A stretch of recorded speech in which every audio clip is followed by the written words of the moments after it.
we go. Headphones. Panago Pizza presents SCP.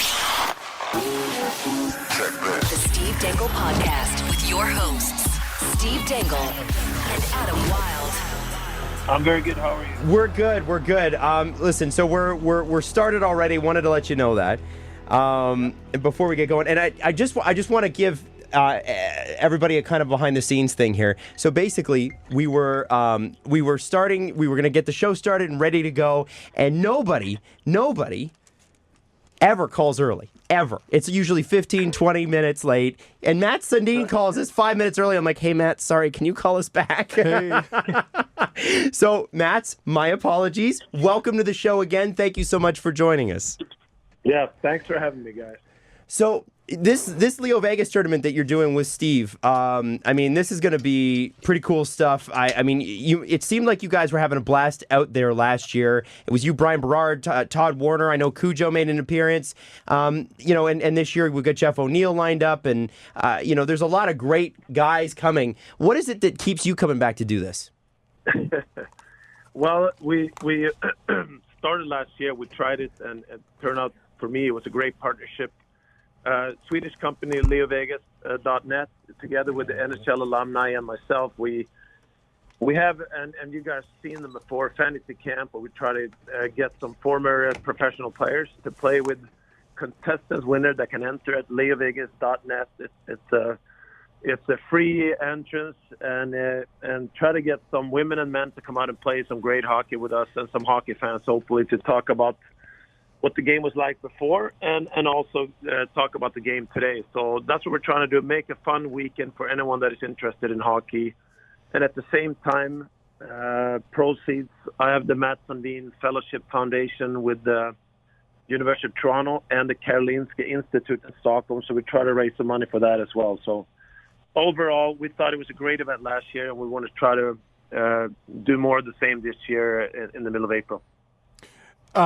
Mats, I've had the good fortune of playing in a couple celebrity tournaments, none with you, but it's always fun to watch the former pros take it easy on the plebs like me, and then turn it on. Who are you looking forward to see? Well, it's great. I mean, I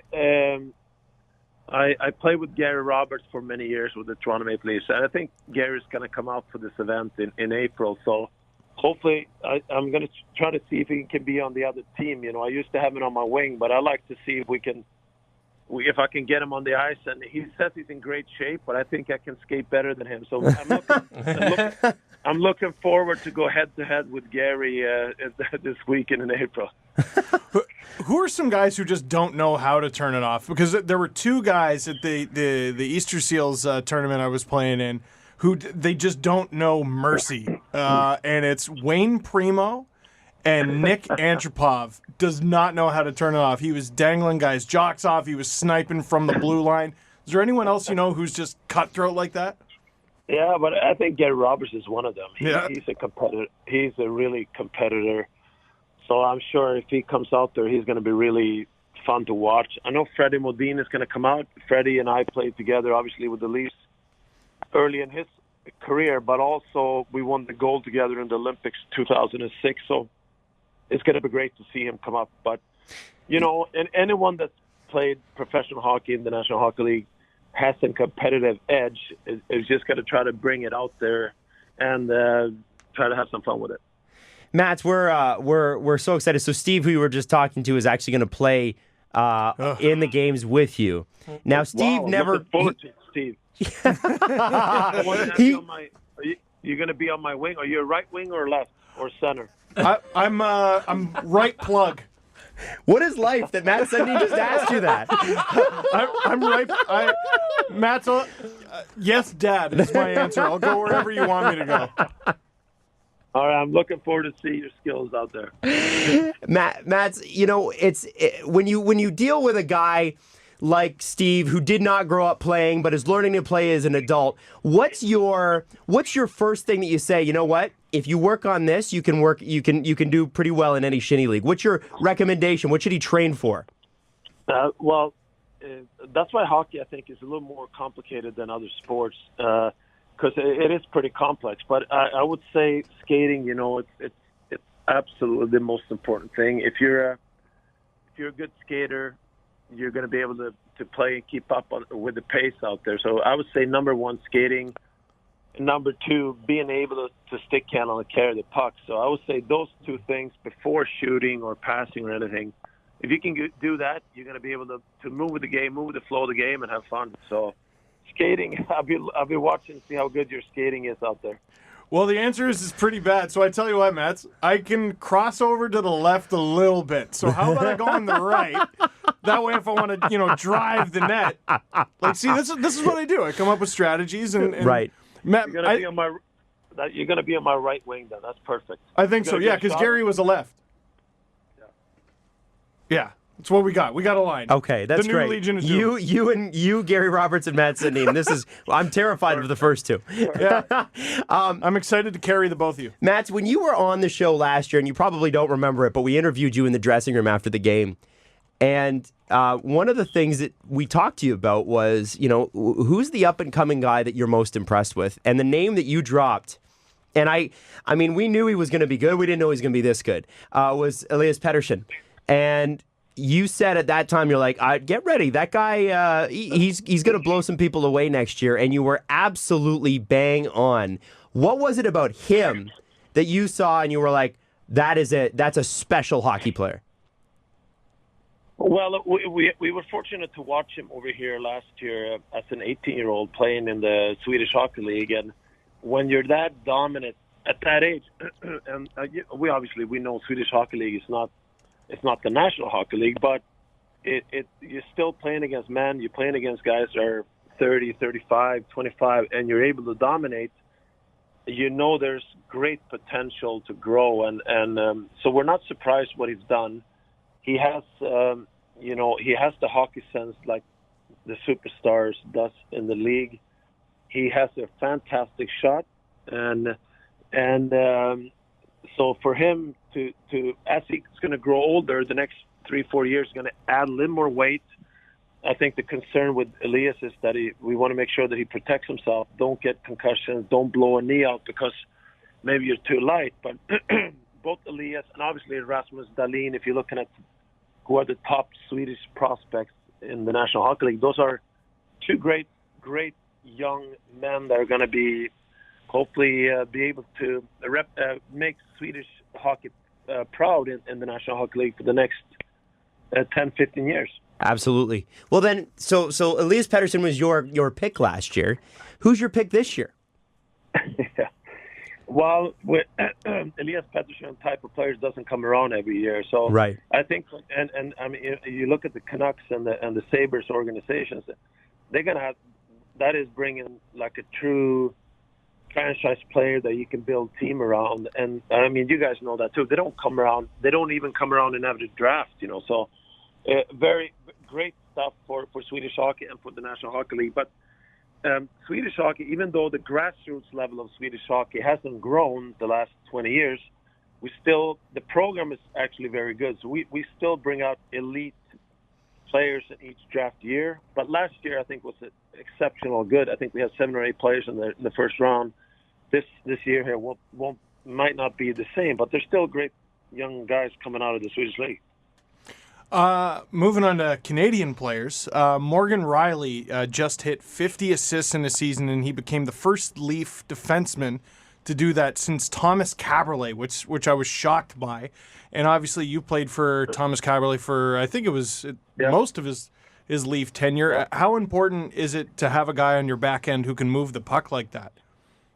Yeah, but it's very important. I mean, you've seen if you're going to build a championship team the way the Leafs are trying to do right now, you're not going to win a championship without bringing the whole package. So you need a goaltender that's right at the top of the league. You need great defense, and you also need great forwards. So I think the Leafs have done a great job the last few years to build a foundation of great young players. They're going to be able to represent the Leafs for many years to come and give the organization and Leaf fans a chance to compete for a championship within, the next 10, 15 years. So very very exciting times for the Toronto Maple Leaf fans. Well, except they got to go up against the Boston Bruins, it looks like. Even Mats is laughing. Come on. Yeah. So I assume you've been watching the Leafs, I guess, trials and tribulations against the Bruins. Yep. You watched the series last year. What do they got to do to come away with a different result this year? Well, it's a good question. And, sports, as much as we love sports, the physical, and it's as much a mental game. But when you have a young group of players the way the Leafs have, they're going to get so many opportunities and looks to beat whoever their opponents are. And this Maple Leaf team are good enough talent-wise to beat Boston or any other team in the league. But, saying that the playoffs are a different thing, but there's no reason. And last year was last year, and there's no reason. And the Toronto Maple Leafs have grown a year now and learned more. So there's no reason why the Maple Leafs can't turn that around and be able to beat Toronto and have a good long playoff run. Some people have been talking about leadership with the team. I don't know, it might be a bit of an overblown storyline, but it's interesting.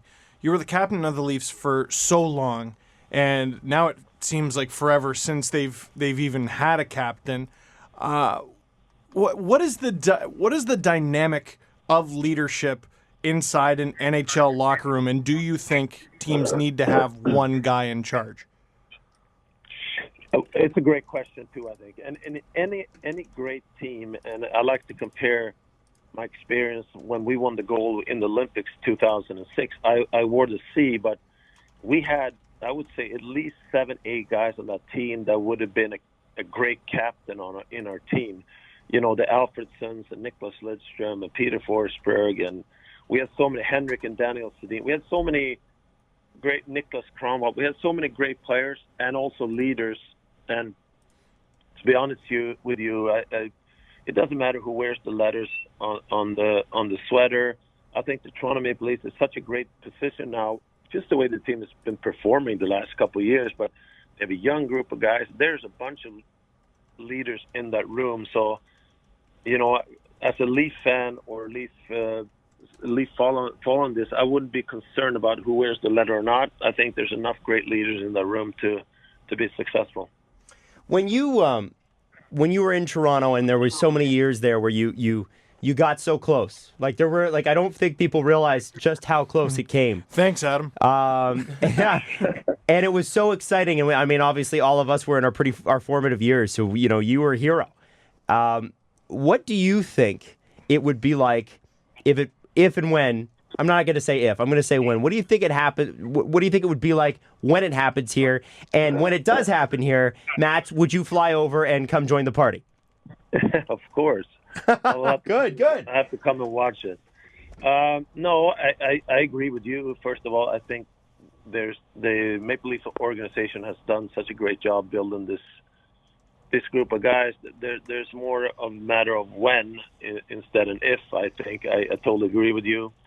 The team is going to grow stronger, more experienced, and better every year that goes by. So there's going to be lots of opportunities. And I mean, there's no better place to win a Stanley Cup than doing it in Toronto. And I mean, all the players that plays for the Toronto Maple Leafs, I think, knows that. But a lot of players around the league are from the Toronto area, so I think they all would understand what would mean for the city and the Toronto fans. So we're really looking forward to that for sure.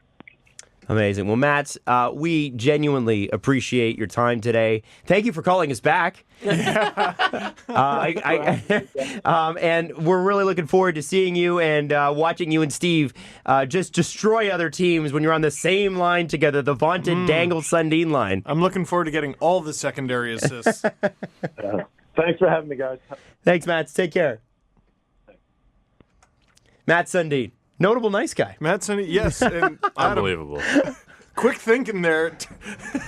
Turning your headphones towards us and cranking the volume. The engineers came in here and they fixed up the board before we started, put compression on our mics, did all the great things, and for whatever reason now the headphones don't work. So Jesse and I had no ears. anyway, I'm glad you were able to hear Mats for that interview because I found him quite charming. Did you not?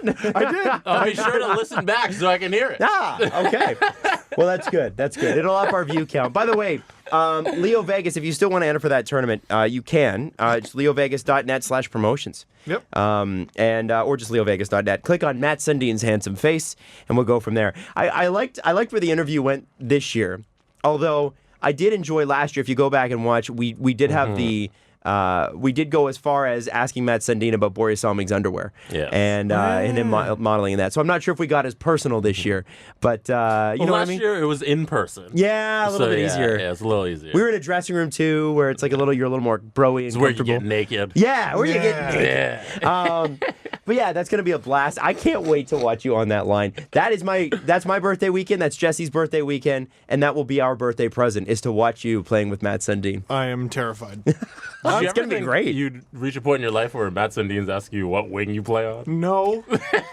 Also, like, man, he's overestimating how good I am by asking me what position I play. Like, I don't just go out there and go where the puck goes, like a Timbits player. Like you can actually stay in a position.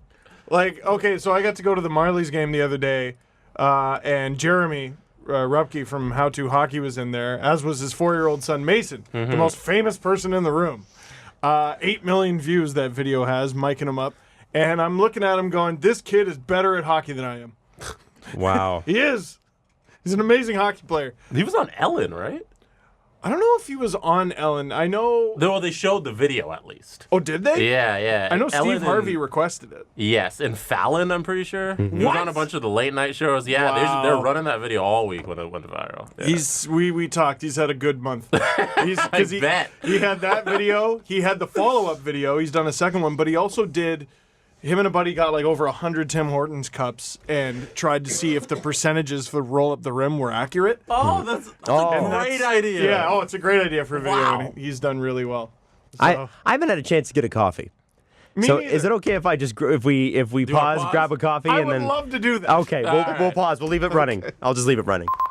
Okay, so now that fun stuff's out of the way, And you got your coffee. got our coffee. I'm in a.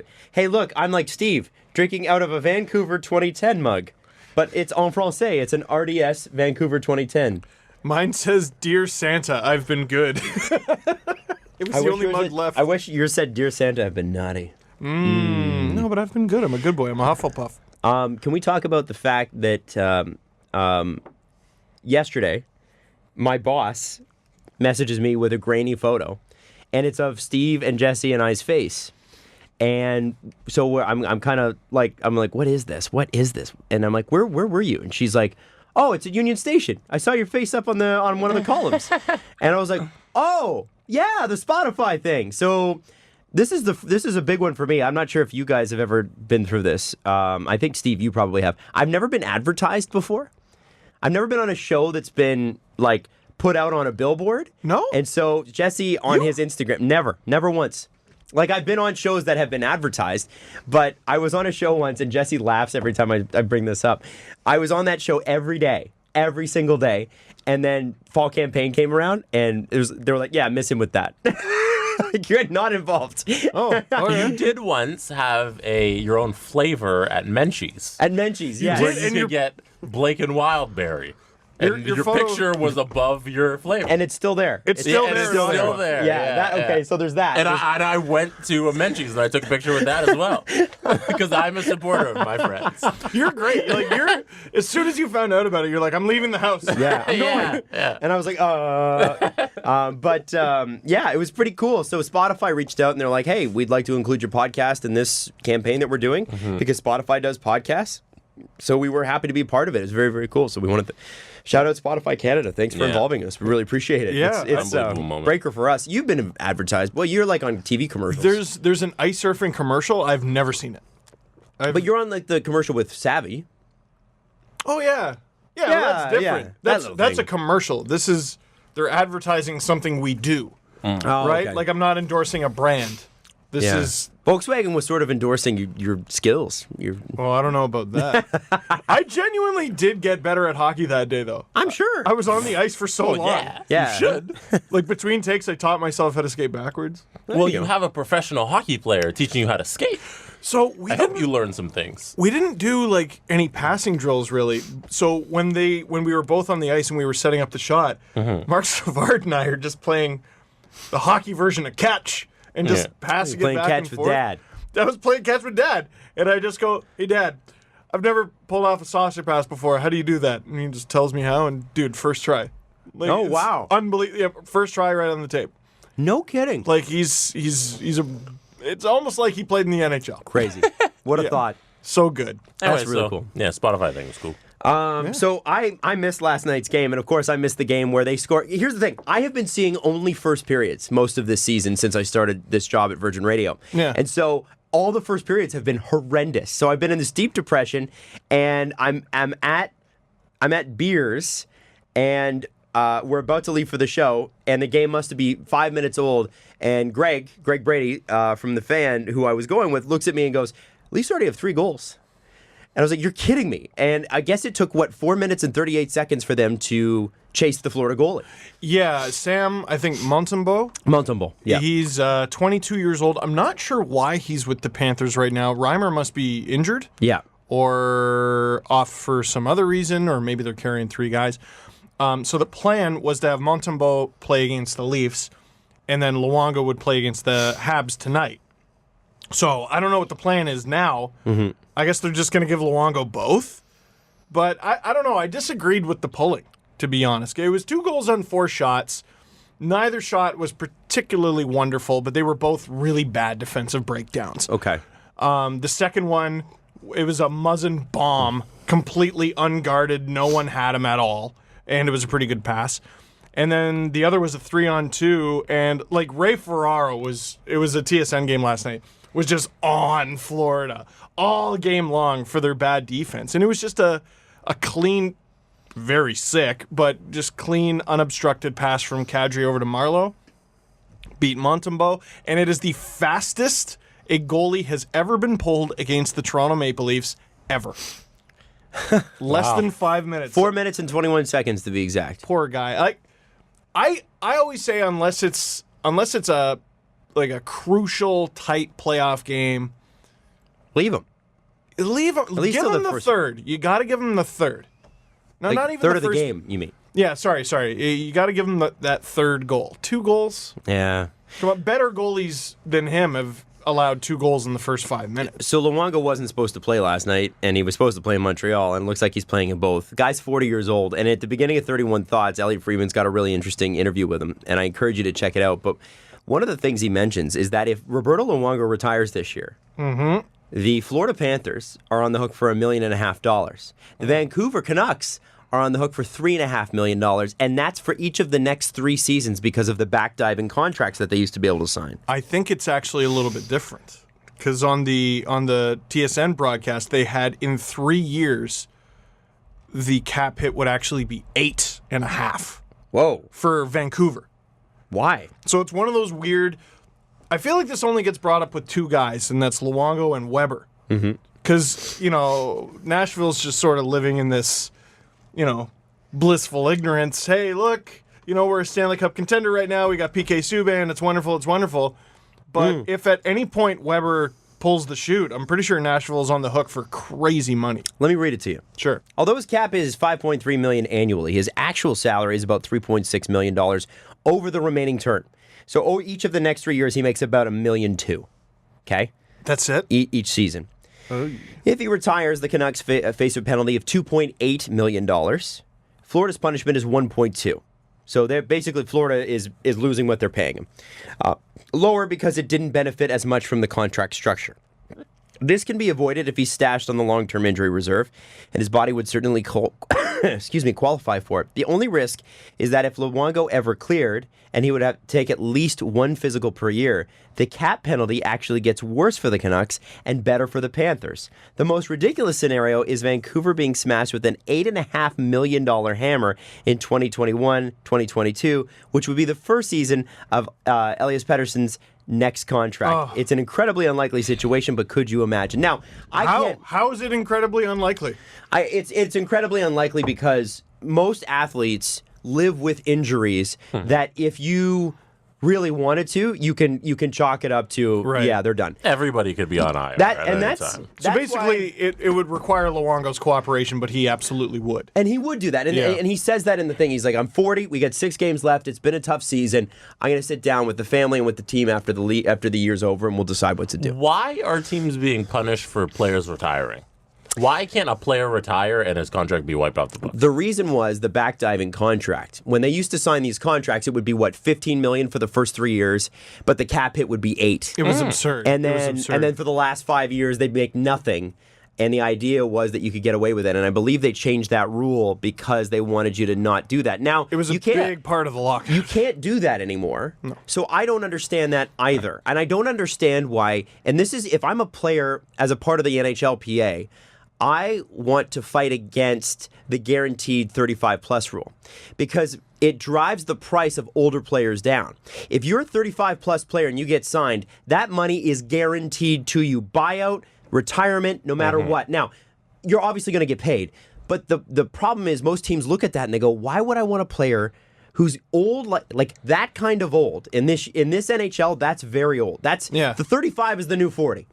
You know what I mean? Yeah. And so why would I want to sign a player like a Patrick Marleau contract, Patrick Marleau, who we love? Why would I want to sign that when I can get somebody else for less who's not going to cost me as much, and if I need to buy them out, worst case scenario, that sort of thing, then we can deal with that. The issue here is that rule is destroying the older end of people's careers. And I don't see why it's even there. I don't see how it benefits the teams, because it doesn't, and it definitely doesn't benefit the players. So I'm not really certain.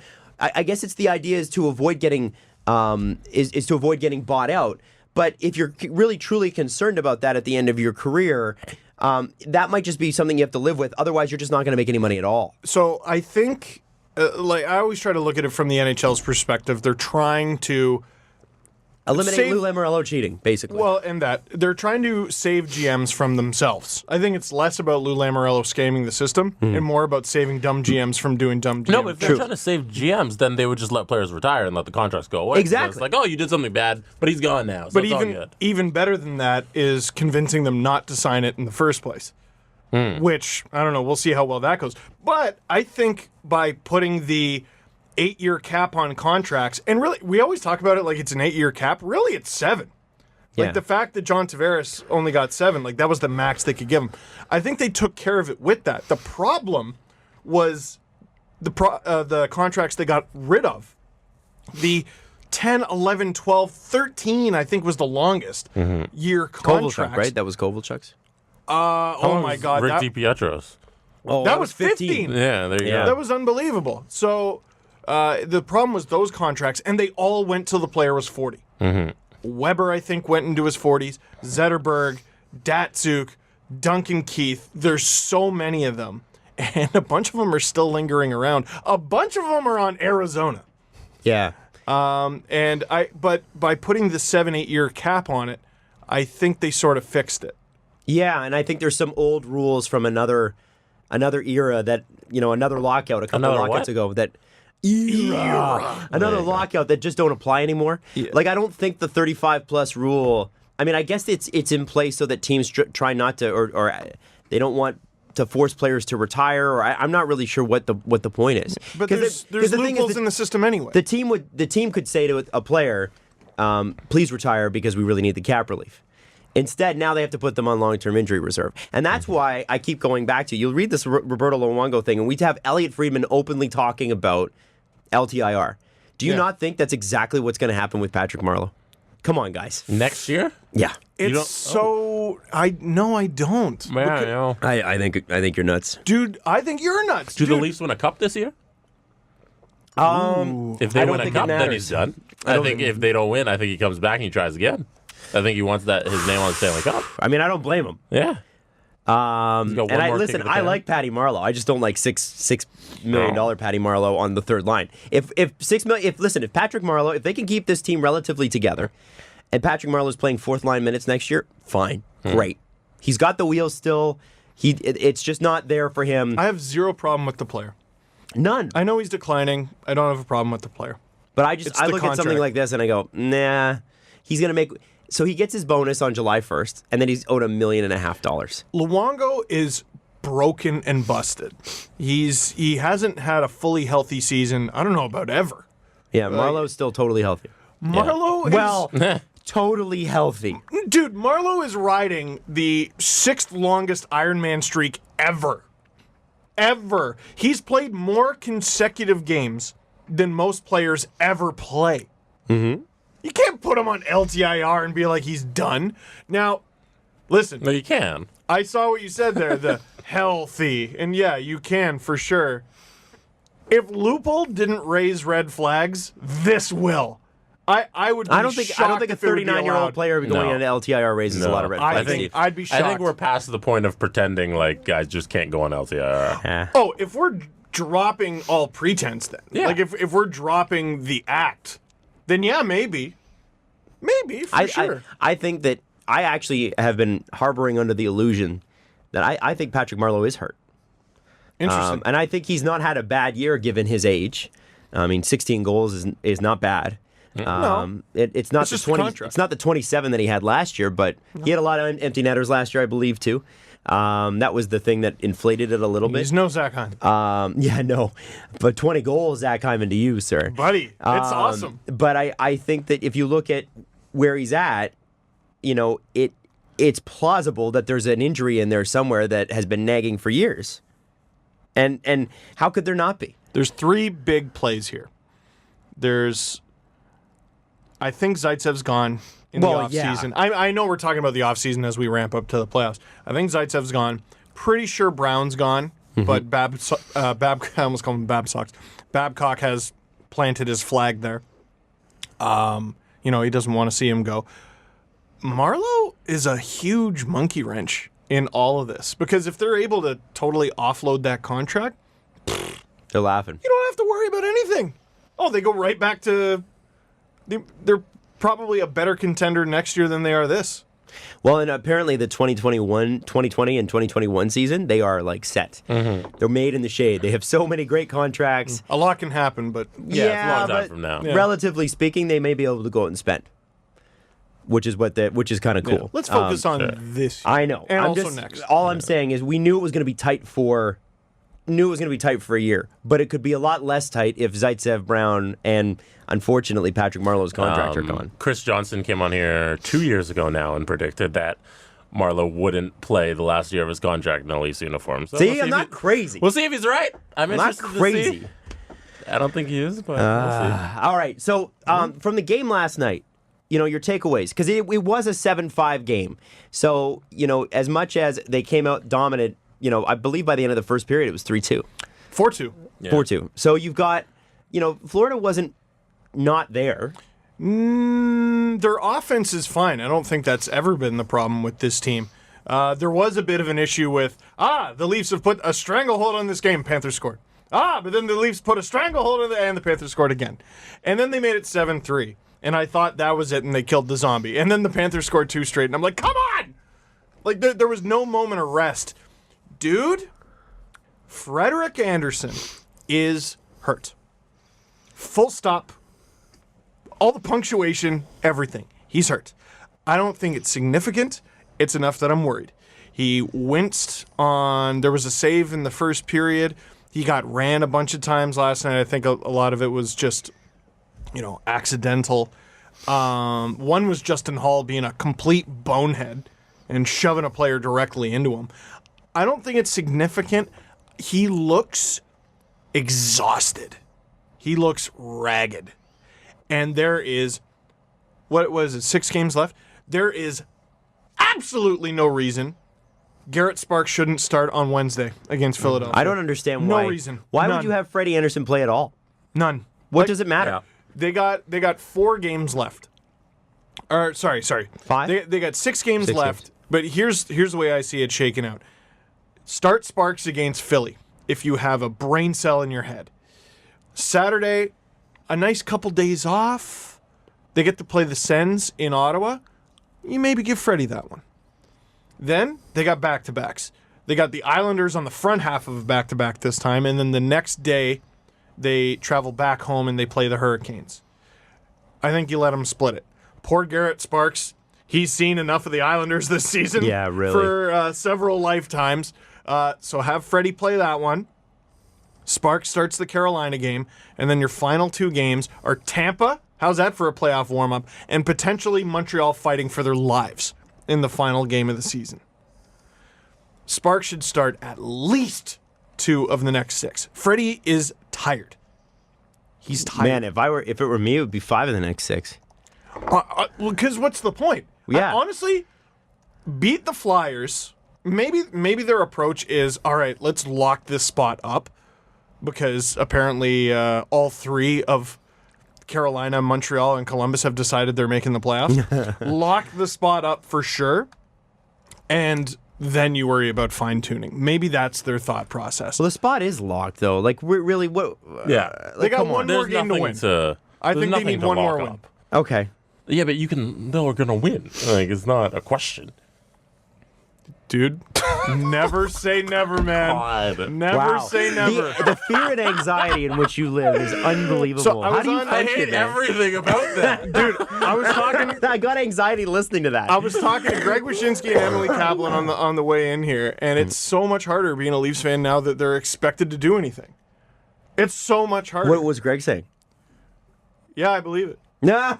No, it's funny. So one of the questions he asked, and I think it should be up tonight, was, what do you think some of the misconceptions are of Leafs fans? Misconceptions that Americans have. And I go, well, that's interesting. So what are the misconceptions that Americans have?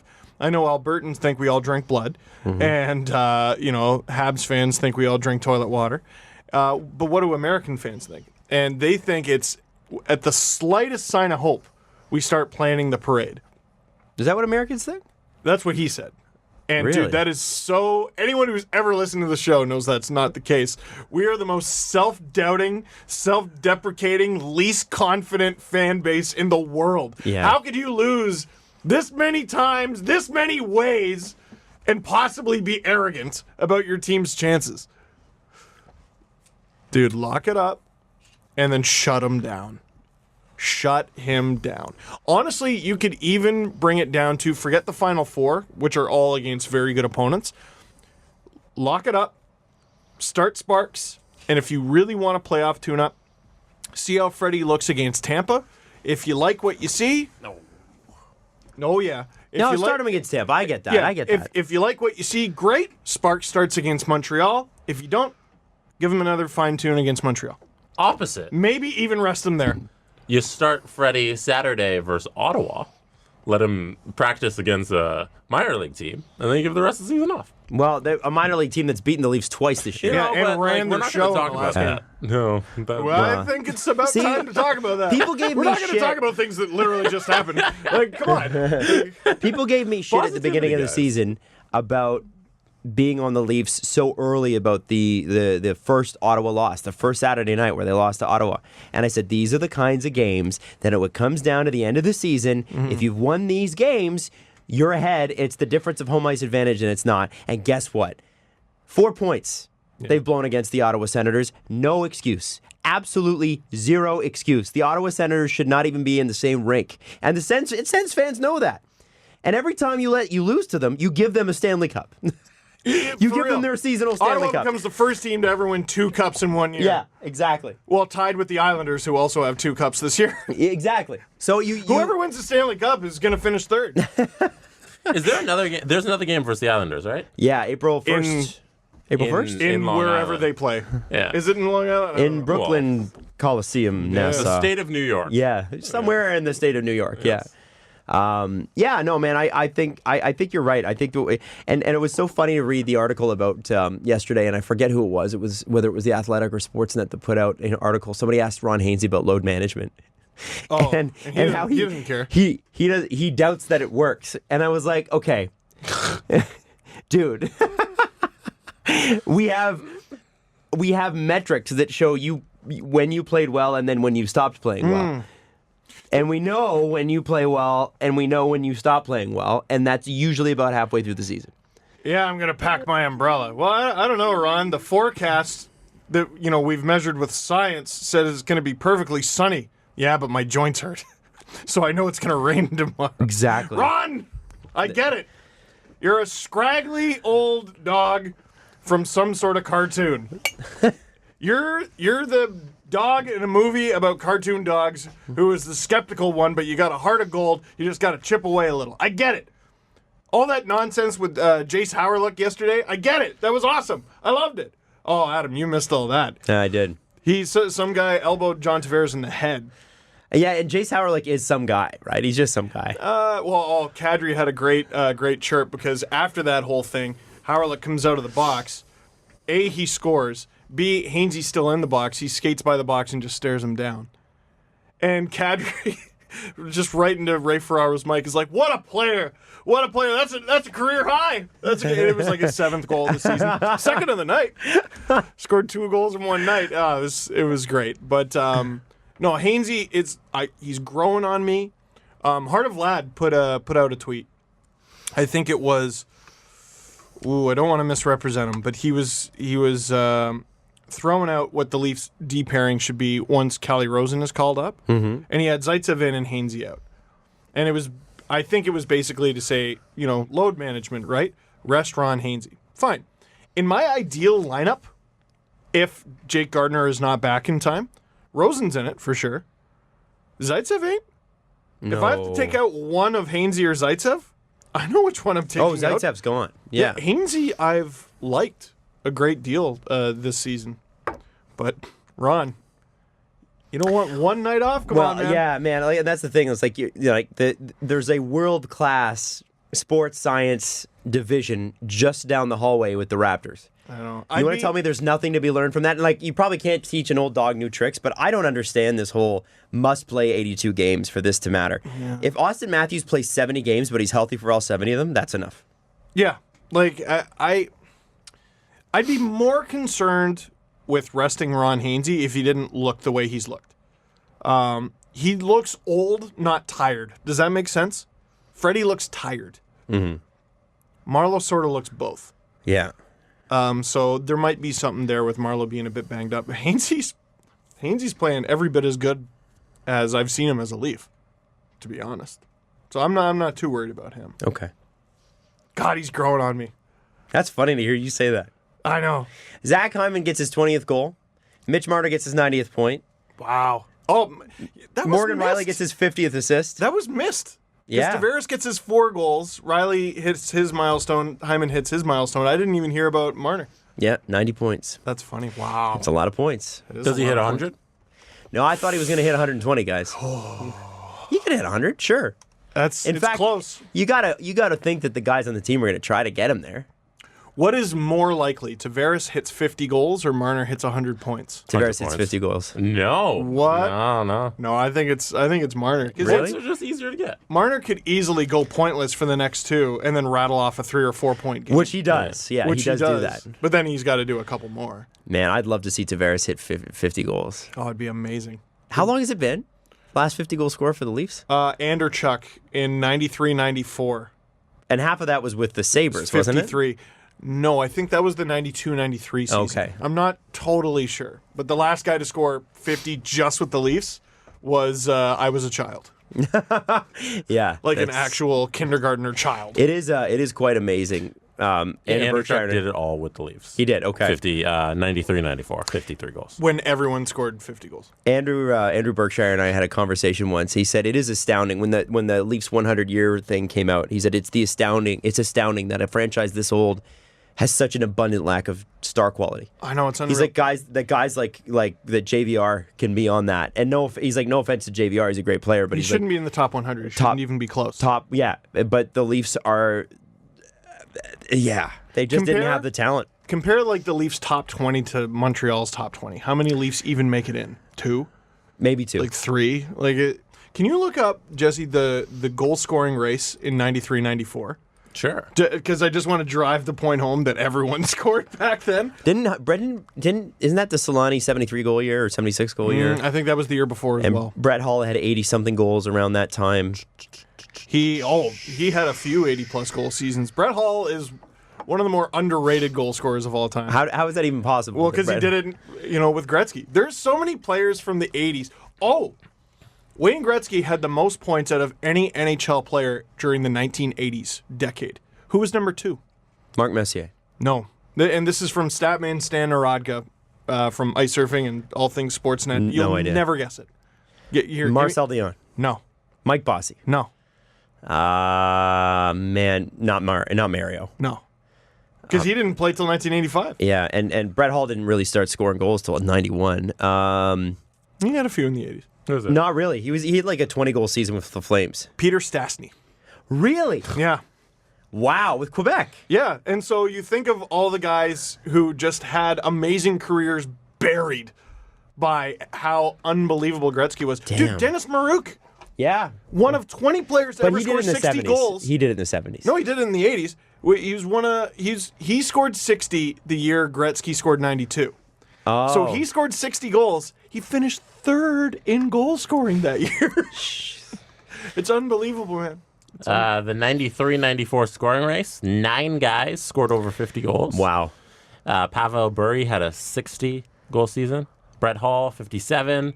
Sergei Fedorov, 56. Dave Andreychuk, 53. Adam Graves, 52. Brendan Shanahan, 52. Ray Shepard, 52. Mike Modano, 50. Cam Neely, 50. Have we ever brought up Ray Shepard on this show? No. Wendell Also, Clark. another player that was 46. quite good. I think he played for the Wings? Was Yeah. it the Wings? Yep. Yeah. Ray Shepard? Yeah. Detroit. Yeah. Oh, Wings, yes. Sorry. Yeah, sorry. Yes.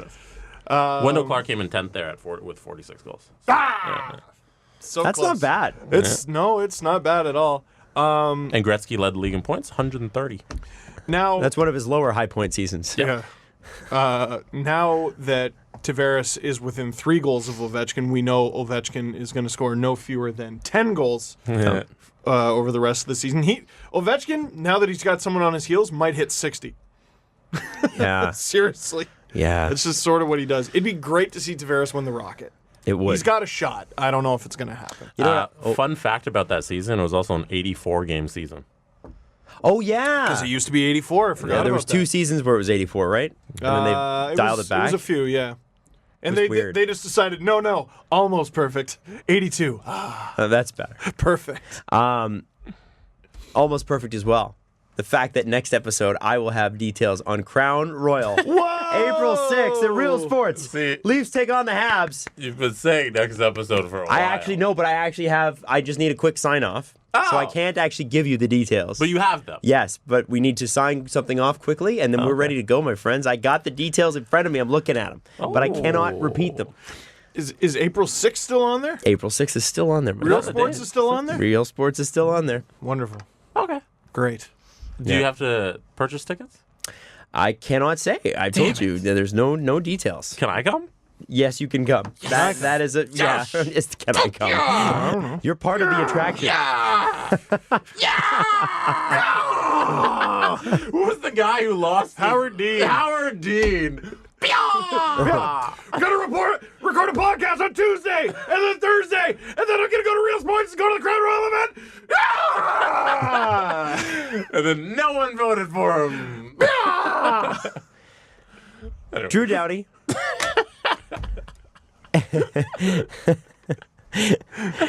Drew Doughty, Matthew Tkachuk.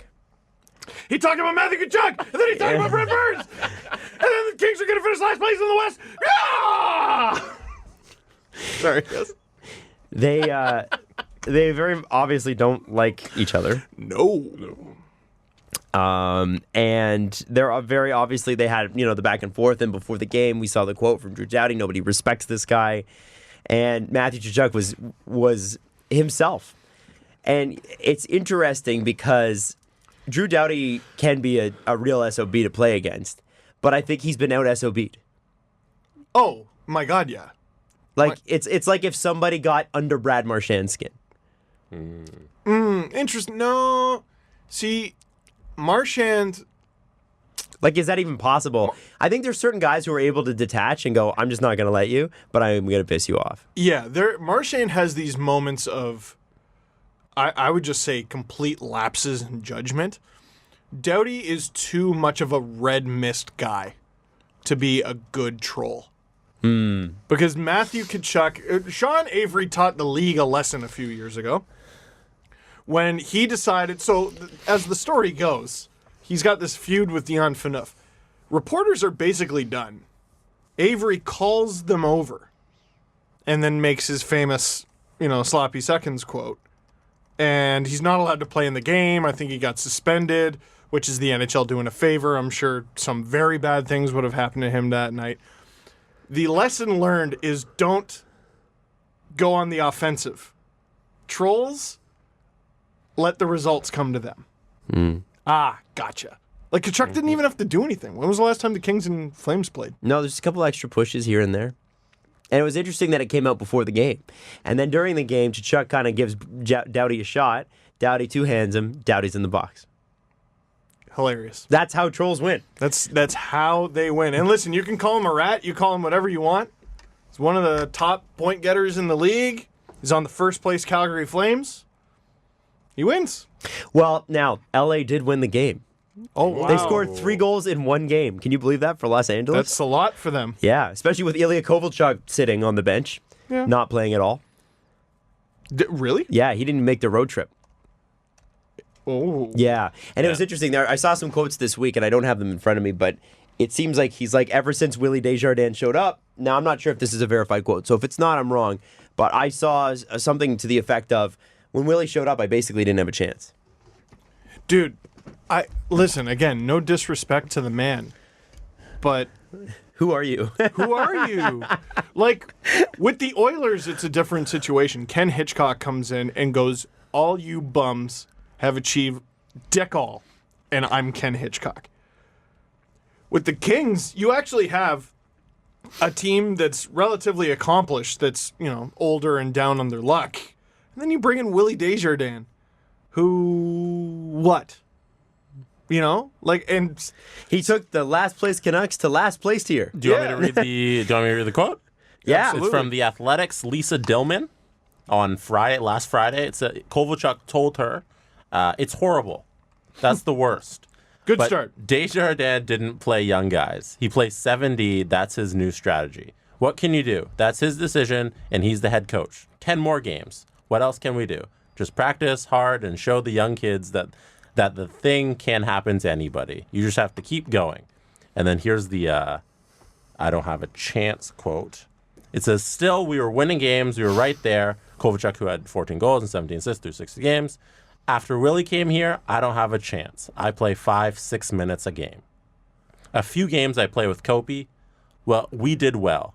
We score all 5 games, and then Desjardins decides to change, and I never play again much. That's the way he sees the situation.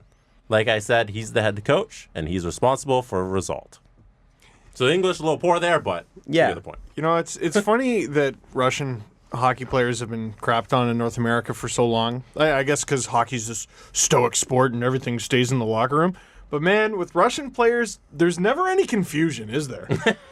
No. Nope. They, Nikita Kucherov. Everyone forgot about that one. Kaloran's still on that team. Mm-hmm. You knew exactly where Nikita Kucherov stood. It's bullshit, and they got to put me on this line and blah. Kovalchuk, letting them know. By the way, Kucherov was right. Yes. Kucherov evidently was correct. He was. Yeah, you're never mistaken when it comes to where you stand with a Russian player. Well, and this is the thing is with Kovalchuk is they had this huge sweepstakes thing for him. For what? For what? For what? And that was what we said in the summer when he signed in Los Angeles. It was like, why? What are you? And like you say Willie Desjardins, I say the entire LA Kings, what are you? What are you going to be? I wish the Bruins and got him. You're signing a 35-year-old? smart. You're signing a 35-year-old who hasn't been here in 4 years to a contract like that? Are you crazy? I don't think the issue is necessarily that he's bad. I think he might be right in this case. Oh, I don't think that he is either. But my point is, a team like the Los Angeles Kings, you sign that deal if you're the San Jose Sharks to put you over the edge. The LA Kings signed him because they're like, okay, you'll be the one guy who scores. And we need to rebuild, but we're not going to do that. I think the Kings were just mistaken as to what they are. Like How could they not know what they are? fault. No, for sure, it's their fault. But they thought, you know what, we're old, but we get this guy, we got one more crack at it. And I think they sort of looked at him as their right off into the sunset guy. No, they were very mistaken. And this summer needs to be about offloading. Well, and that was the thing that before the Muzzin trade, it was kind of like, I remember talking about it before. What have they done? Like Rob Blake and Luke Robitaille, and they've all gone in there. And they tried to, as I said, they had that ridiculous, well, we're going to hire Adam Oates for 6 weeks and we're going to change the culture. We play too much defense here. Okay. And then not trading anybody last year. Not selling high on anybody. Even Dustin Brown had a revival season last year. John Stevens turned that guy into a player again. Yeah. Turned him back into a guy who wasn't, he wasn't even playing under Sutter at all.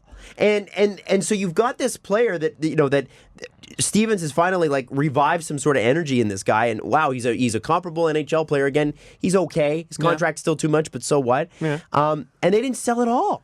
They didn't do anything. And if you looked at that team last year, at LA Kings fans, if you really looked at that team last year and thought, yeah, no, they still have it. After what they did last year, give your head a shake. No metrics supported it, and none of the eye test shit supported it either. And now you've put yourself in a position where if you got to fire a guy, you got to fire Rob Blake.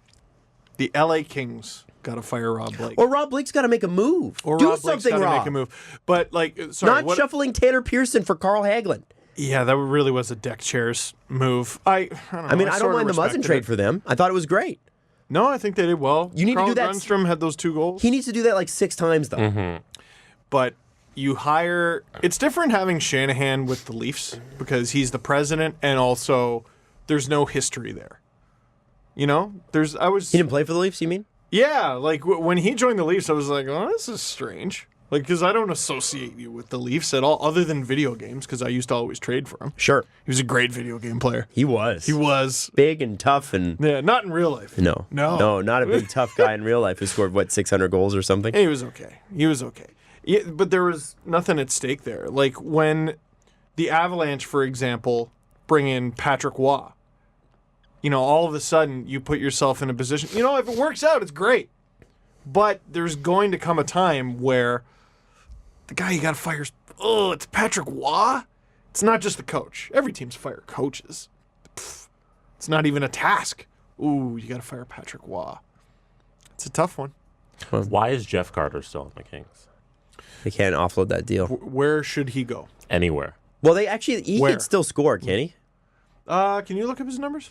I haven't heard, I haven't heard very much about Jeff Carter. I mean, the Eastern bias thing works 2 ways. The Kings... 12 goals, 19 assists, 31 points in 69 games. Yeah, that's not good. That's not good. The Eastern bias thing works 2 ways, and it also goes to Canadian bias, right? Yeah. So we grill the Oilers every show. We grill the Sens every show. How have we not talked about the Kings every show? They're screwed. Mm-hmm. They're in an awful position. Well, here's the thing. At least the Oilers got McDavid. The Kings made the playoffs last year. I forgot that. And when you... But you still, they got fucking destroyed in 4 games. Yeah, no, they didn't is the funny thing. No. Dude. They got swept. Yes. And Marc-Andre Fleury at the end of the first round had the best save percentage out of any goalie in the league. Jonathan Quick had the second best one. In fact, through 3 rounds, I think Quick was still first or second. So weird that 2 teams with almost no firepower. I know. No notable firepower couldn't score on each other. Isn't that crazy? I know. So, but if you're the Kings, though, you don't go, well, we didn't get killed. We're gonna do what the Blackhawks didn't do when goaltending was their downfall in the first round. We're gonna stay the course. And that ended up being the wrong decision as well. No, I think it was, but they barely squeaked in last year. They did. Yeah. And that's fair. They struggled all year. I felt like the Kings last year, you can make the playoffs and still not be headed in the right direction. And that's true managerial skill, is recognizing that. Yeah. What the Rangers did. Rangers fans are still so down, because of the whole wins and losses thing. Dude, your team did the smart thing. They were probably going to make the playoffs the year they decided to pull the chute. That's a tough decision to make. But they made the right one. And they're And they're going to look good. I think so. And they just need a couple years to retool, man. Friggin' Georgiev. Imagine if Georgiev turns into the player he looks like he could be. Oh, my God. And you go from having Lundqvist to that. It's not fair. It's BS. Well, and then you've got both of them for a couple years. Oh. Because doesn't Lundqvist have a couple more years left? I think so. Well, and he's not bad. He's just bad against the Leafs, which is why he never gets to start against the Leafs. But the tutelage, because after the game against the Leafs, Lundqvist was scheduled to start again, and Lundqvist goes, no, give the kid another start. And how did that go? I wasn't paying attention to that. That game was last night. You'll have to give me a second. Yeah, sure. Okay. I think he had a decent game. I can't remember. Watch, he got pumped for like 7 goals. New York. Rangers. He got pulled faster than Montembeault. Well, I didn't think this would take as long. 5-2. They lost. Oh, To well, the never Penguins. mind. There you So, go. that's bad. It's bad, but you never know. Could be good. He's at the beginning of the season, he was the youngest active goalie in the league. I don't know if he still is, but probably the youngest goalie to spend the entire season.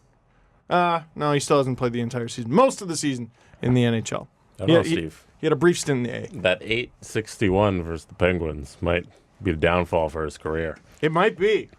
Is he the 861 against the Penguins guy, or is he the friggin' 102 that he was against the Leafs? 102? Yeah, he was 1-02. He made goals for the team. Yes. he created them. Has any goalie ever gotten a shutout and scored? I want to know. Did you guys see the? I don't think that adds to the save percentage there, Steve. It does. That's how it works. Did you see the Devan Dubnyk thing that happened last night? Talk about broken NHL rules. So the net is off, and who are they playing? They were playing. It doesn't matter. It doesn't matter. So they're playing a team, and the net's off, and Dubnyk's like. And Dubnyk knows, but the ref does not. Yeah. So Dubnyk knows that goal can't be scored on. So he goes to the bench. Yeah. So the puck goes the other way. Yes.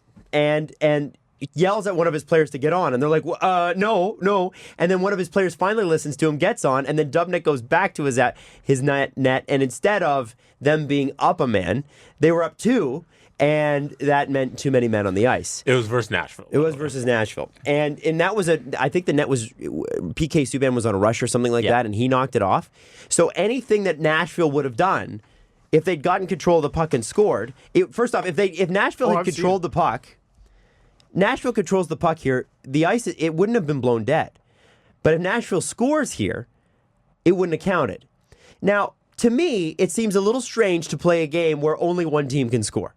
Does that not seem weird to you? That's a weird rule, and that should change. Like, you can't imagine Nashville gets the puck and they blast down the end and they score, and they're like, "Yeah, sorry, no, it can't do that." So what would be the point of playing? They did get penalized then.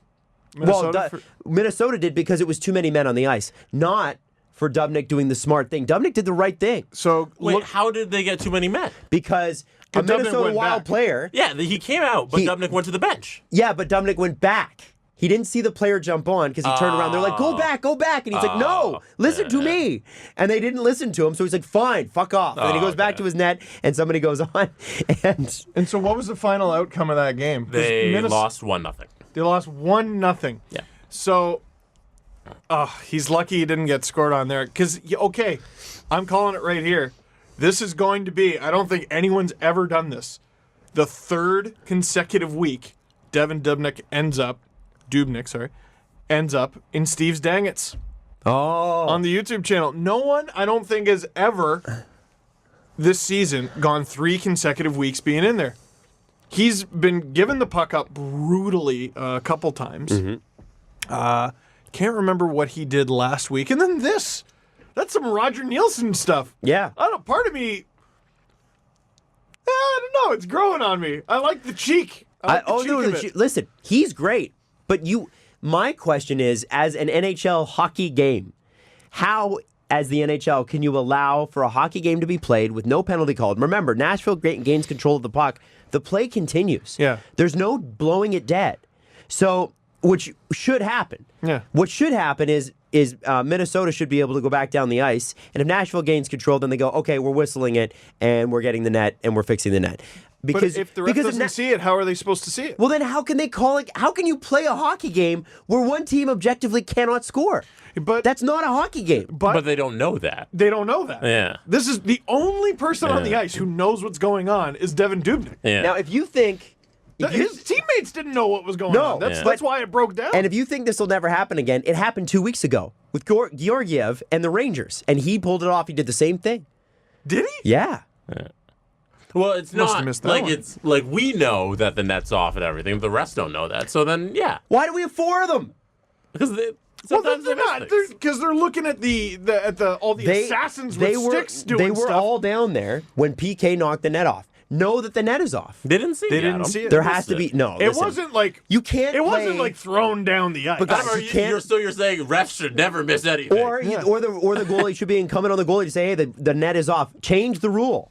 Okay, change the rule. If you're not cheating, you're not trying. Yeah. That whole thing. No goalie. Especially because goalies all are I'm weird. saying is They're not that gonna be no honest goal because they have to. If a net is off, no goal should count. If that's where we're gonna go, sure. If that's how they're gonna play it, no. That's so different. if Minnesota scores there, no goal should count. Minnesota's goal shouldn't count either. Sure, I wouldn't object to that rule change because that's not fair. You can't play the game of hockey and not have 2 nets off, or and not have one team that can score. Devan Dubnyk just opened up this freaking can of worms. But they do play hockey when only one team can score when there's a delayed penalty. It is a part of the game. Right. That's a little different, though. Because there is a penalty coming. It isn't. Because you can consider this, you broke some sort of rule or the field of play, you disrupted it, so you're kind of in a state of penalty where one team can score. Right. You can argue it that way. Yeah, fair. Yeah, but the play stops once you touch the puck, So, and that's part of your does penalty. on a delayed penalty. No, that's what I'm saying. Yeah, so does the net off. No, it doesn't. No. That's the problem. That's the issue, is that the net wouldn't have blown the play dead. So play if Nashville got the puck. The play continues. So and they go down and they go streaking down. Like, where's the goalie? Let's shoot it in the net. No, it doesn't count. No, Minnesota had the puck. Yeah. So Minnesota's net got knocked off. Yeah. Minnesota had the puck. They have possession. So it was almost like they created their own power play. Yeah, so what happens if Nashville gains control there? Nothing. The play continues. Yeah, play continues, and then they and then they score, and it's like, oh, that doesn't count. Yeah, it wouldn't be until Nashville scored a goal that they knew anything was Or even there's wrong. stoppage in play. Or there was a stoppage in play. But I assume they would have done a little sleuthing after and gone, why the hell did they do that? It was even strength, and there wasn't a Hockey penalty. will be great when it's done. Yeah. Hockey will be great when it's done. There's definitely something wrong But there. Adam, the awful can of worms, though. So I'm going to say that if Minnesota scores a goal, it should count. Because we already got enough reviews as it is. What happens? There's some sort of stupid scenario where, it's the Leafs. The Leafs are going to come down. They're going to score a goal. And there's going to be a video review because a few seconds later, Frederik Andersen stepped on a banana peel and accidentally knocked the mooring a quarter of an inch off. It was a blue shell, actually. It was a blue shell. And then all of a sudden the Leafs don't win the Stanley Cup, and then it comes down the other way and they lose. No. If Minnesota scores, it should count. And what's wrong with, I don't know, publicly hitting Devan Dubnyk with a fish? We gotta bring back some medieval stuff. What's wrong with just shaming him publicly? We put him in what's the thing where you have your head and hands? Yeah, when you get food thrown at you and feces. It used to be a form of torture, and now it's a tourist attraction. You take a picture in with your friends. I like that. Yeah, let's bring that back. Let's have it so that the Minnesota goal counts, but Devan Dubnyk, boo. How about that? Because the idea that Minnesota could score and then have it called back because their net is off, not even the other one? No, I'm done. I'm putting my foot down, hockey. Stop picking at it. Quit picking at the sport I love. Damn it, Devan. That's 3 straight weeks. It's Georgiev's fault, too. Damn it. And you know No, but he used to watch my videos. He's fine. You know what's interesting is that with those... I didn't know that, by the way. That's cool. Yeah, it's crazy. You know what's interesting? It just goes to show what nerds these players are. Oh, I know. Like, what kind of goalie?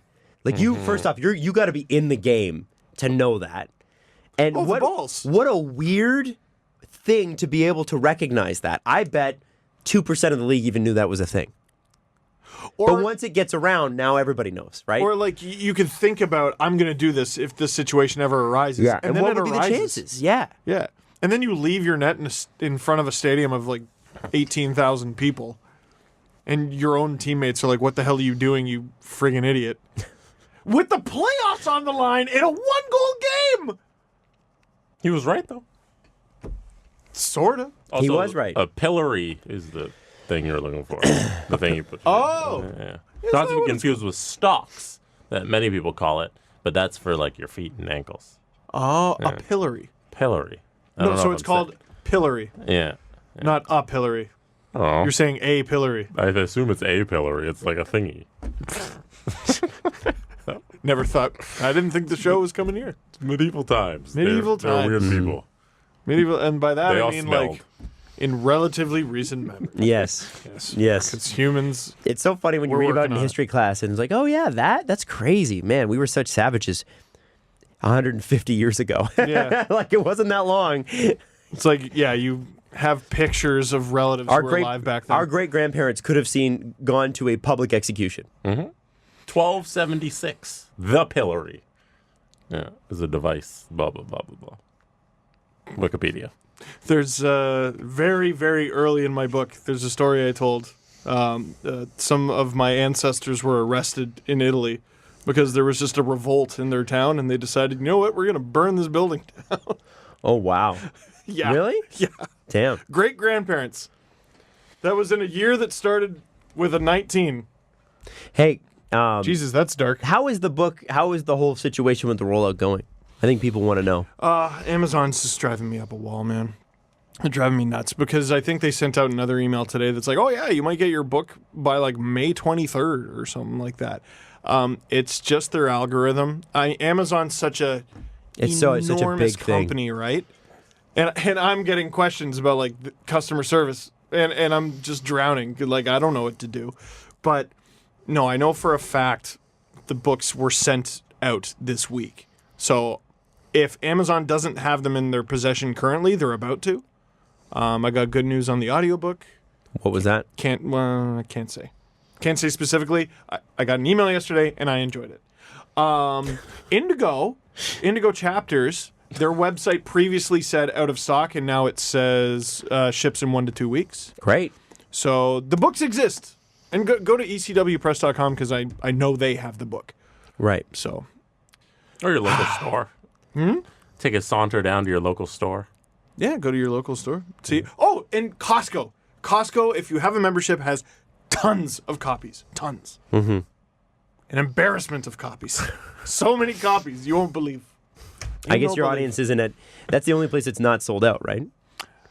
The initial print, it was the only place the initial print was not sold out. So that I guess your audience doesn't shop at Costco yet. No, and what's But funny, they're getting there. They're getting there. Once those families kick in, you watch that $50 a year thing, you'll be like, oh, but look at all this toilet paper. someone sent me, there was a grammar correction, and got it in right under the wire. Oh. Yesterday was like the cutoff, and they're like, it was like a literally stop the presses moment, and we got it in there. Some Just in time. guy named Dave pressed a big red button. No, it's Charlie. Charlie, stop the presses, Charlie. Charlie! He smashed the button. Yes, boss. Extra! This team is ruining my life. And all the papers were crumbled and they stopped the presses. Buy a box of shiny shoes. Package deal. Now they're trying to tell us that we only have to work 9 hours a day instead of the customary 16. Bartholomew, Clarence, get a look at this. Man, So you want to write a book? I know, man. I have to tell you, you've both inspired me and terrified me. Oh, I mean, I'm a long way off from ever considering something like that, but I got to tell you, like, I've thought about it forever, and it would be one of those things that it just seems like People are exhilarating, enjoying and oh yeah, it seems exhilarating and great, and it also seems like, well, there's a bit of a headache, well, like with all things, right? Though it's tough because it's beyond my control. It is completely beyond my No, control. this is your fault, all of it. Well, and what's great is, like, I don't feel like I'm being accused by anyone, so that's nice. But I can't help but take it to heart. And I know it's so beyond my control, but, like, it's mine. It's my baby. Yeah, It's well, you're my- sort of the project leader on it anyway, right? Yeah, and so, I don't know. It's apparently something this large does not go off without a hitch. Yeah. Yeah. But I gotta sort of look at it like my wedding. Like you know, when you get married, there's so many things involved. It's not going to go perfectly. We had a 4-tier cake. 2 tiers collapsed. Oh, I didn't know that. Yeah, and I didn't know until we were about to carve the thing Who cares? or cut the thing. And Cakes are for eating. And then when we found out, I did not care. No one cared. Almost, it's like, I gotta stop drinking so I can have the cake. I have a question for you. Yeah. A question for you, for anybody that, because I know there's a pretty significant amount of our audience that's grown with us and are either with long-term partners now, ready to be engaged or engaged, planning weddings or Maybe whatever. you met because of the show. If there was one, has anybody met because of our show? I think a few. Really? I know, it's bizarre. No way. Yeah. All right, I want to talk to those people. Yeah. I want to know what that's like. Yeah. Okay, I want to ask this. What tradition in a wedding ceremony or the wedding day or around the wedding do you think is silly, stupid, not romantic, serves no purpose, and you need to get rid of it? There's so many things you can save money on. There's the DJ, obviously. Although if you get a good one, it's pretty cool. We were fortunate enough that, like, my wife's cousin, so that was good. But like, I get anxiety when I hear, like, oh yeah, flowers were however many grand. I'm like, Oh, dude, yeah. dead things, dead plants that will be gone tomorrow. You're gonna look at them in passing for how many seconds, and you're spending what? Mm-hmm. That gives me heart palpitations. Yep. I'm enjoying the new traditions. I've already gone to I think 2 weddings where there wasn't a cake, it was just cheese. No. Just a giant wheel of cheese. I tried unsuccessfully to convince Caprice that we should have just gone full cupcakes. And Why not? we probably would have had, like, I've never had my own wedding cake. I did not have a piece. It was gone by the time. Because of course not. Because we one of the traditions that I think is beyond stupid is this whole cutting of the cake thing. It's dumb. It's so dumb. Like, get rid of it. And so I thought, okay, like, cut it. Caprice was like, no, we got to cut the cake. And now afterwards, she's like, I was like 3 sheets to the wind, man. I don't even remember cutting the cake, and I don't care. And nobody cares. Nobody really, think about it. Like, look at your audience. Play to your audience. Does your audience want to see you cut a cake, or do they want to drink and party? Yeah. And I think they want to drink and party. You treat your wedding day like you're planning for a dinner with the queen. Yeah. And, no, How do you it's- entertain the queen? And the queen is your relatives. It's your friends and family. And Yeah. Dude, they don't care. I would totally get rid of that. Also, if you get married, do this. Don't send out invitations and don't send out save the dates. Everybody's going to know when you're getting married, so you don't need to send out a save the date. The save the date idea is pre-Facebook, okay? So you throw that out the window. Invitations, do them all digitally. Get people's email addresses. Don't piss away your money. I just got my first digital wedding invitation. We should have done it. I'll join you on the save the dates for sure. Pointless. I think that's a little Everybody bit knows. pointless. Invitations, You don't need I think paper it helps for invitations. some of the. I don't know. I feel like it's a gesture. That's one of those like family things that they enjoy. Really? Yeah, but no. You know what? You don't need to do The that. trend is digital. Go digital. Plus, I like you it. could do it. Digital invitations are so cool now. You can make a GIF of the two of you getting engaged and send it out, or you can do little videos saying, "Hey, please come to our A wedding. meme. Here's when it is." Well, no, you A can marriage say, meme. you Just can text literally everyone your Bitmoji. getting married. LOL. Getting married. no, but like a GIF of yourself, not just a random GIF from just send Facebook. everyone your Bitmoji, your couple Bitmoji. Here's me with a big cup of coffee. It's a Monday. It's Mundog, and it's you with the dog ears. Mundog. It's Mundog. And Oh, you my guys God. If we're getting married next Mundog. If I were going to do That's it again, here's what I would do. I'd have Jesse come over. I'd be like, Jesse, can you film a quick 30-second video. Hey, it's Adam, and I'm Caprice. Our wedding is this date. We really want you to be there. And I would send everybody the YouTube link. Here are the details. Flash it up there. So there's one link. I don't have to write anything. I don't have to do anything. I'd make the video nice. Adam. That's what I would do. Aunt Carol doesn't know how to work her YouTube. Yes, she does. Aunt Carol doesn't know YouTube. She wants a piece of paper she can stick on her fridge. Aunt Carol has kids, and they can teach her. Okay? Also, you're very trusting. Like, hey, this is Adam, and this is Caprice, and here's where our wedding's going to be, and here's the location Well, you and have a exact private- time, and also my SIN number. It's a private YouTube link. You can have a private video No. that you only share with You people. trust that Aunt Carol won't send that to everyone? Uncle Ned doesn't know the password, how to get onto it. Yeah. Can you just tell Uncle Ned? Just text me. So you'd rather kill when- 1,000 trees? Adam, in 30 years, when everybody who's grown up with all of this stuff figures it all, is the only people left on Earth, then we can do it. All right.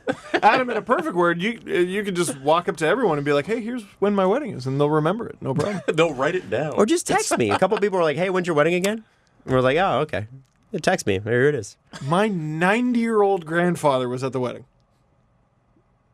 No. You see what I'm saying? Okay, well, you Adam? could write him a note. Write him a note. I mean, like, really. The fact that your grandfather was still around is amazing. And dancing. And dancing is He great. actually rolled in on a hoverboard. He's Marty McFly. Yeah. He did. No, my grandparents are long gone, so that was not an issue for us. Yeah. I think the maximum age of my wedding would have been 65. So I got one left, and it's the one from the book where he's friggin' still got a loony-sized chunk of metal in his back. right. Shrapnel, right? Shrapnel. From the war. From a depth charge. It's amazing. And you expect him to watch YouTube to find out where your wedding is. I think he would find that quite entertaining. Does he not know what his grandson does for a living anyway? Probably not. Has he ever watched one of your videos? No, I don't think so. No, I don't Really? think so. I mean, maybe, how would you maybe years ago. So how would you explain to him what it is you do? I'm on the television, but on the computer. Is that sort of how you've simplified it for people? Yes. Okay. Well, because you got to really simplify it. Also, think of how discourteous it would seem to send him a YouTube link. Like, oh, thanks for that, Steve. I wish the Germans had sent me a link as a warning as well. That there's a Thanks for death that. charge. I wish they sent me this, you ingrate. I don't know if he would make that connection, but But my grandpa does not talk like Did that. the Nazis send me a YouTube no, they link didn't. when And they that were was part of the invading? problem. And he was a signalman, first class. He didn't have YouTube links. He just had do-do-do-do-do-do-do and all that. That's what it sounded like. This is a hockey show. Imagine an LFR on Morse code. It'd be like do do do do do. It would take a while. You would just hold it down in frustration. Well, and like, how do you, whenever I make a spelling mistake, I just send the word I meant to send with a star next to it. How do you correct a spelling error? Like, Back then, they weren't allowed to make mistakes. That's the Yeah. weird shit. Like, what's never mind in Morse code? You're under gunfire and you're not allowed to make a mistake on the BB machine? I got to imagine it was a little tricky. It's funny. Like there's a couple Winston Churchill movies that have come out recently, and one of them's on Netflix, and it's not very good, but I watched it anyway because I like Winston Churchill. And one of the things he was brutal with was whenever his secretaries made a mistake. So if it wasn't double spaced properly, if there was any sort of error, and he used to mumble in his breath. So you'd had to, not only would you have to try to strain to hear him, you had to try to keep up, and he would change what he wanted to say. And then he'd get ticked at you if you made a mistake at any point along the way. Sounds like a very nice man, which I don't think he was ever accused of being. I don't think he was accused of being a nice man. No. Speaking of LFRs, why was Hat Guy in an advertisement for Sportsnet on your Instagram? You did something for Sportsnet Now, and Hat Guy was in it. That wasn't Hat Guy. That was me wearing a hat. Learn to tell the difference, Jesse. Whoa. It looked awfully like Hat Guy. Whoa. First of all, I look nothing like him. Okay. Nothing like him. Different haircut. You ever seen the nose? Go look at the nose. They're completely different. Different nose? Completely different. Okay. And he's got a mole. So it was you in a hat, and Yes. not Hat Guy. Correct. All right. Dude, he's not getting, like, sponsored stuff. He should. He's mooching off me, friggin' ingrate. It's the second time I've used that word now. I hate that guy. I'm getting sick of him. Yeah? Yeah, you know what? It was cute when I didn't have, like, a wife and dogs. But now he's taking up space. What does that guy do? Well, we're coming down the last few months of the season Move here. out, I hope. coming down the last few months of the season here. We got 3 months left, really.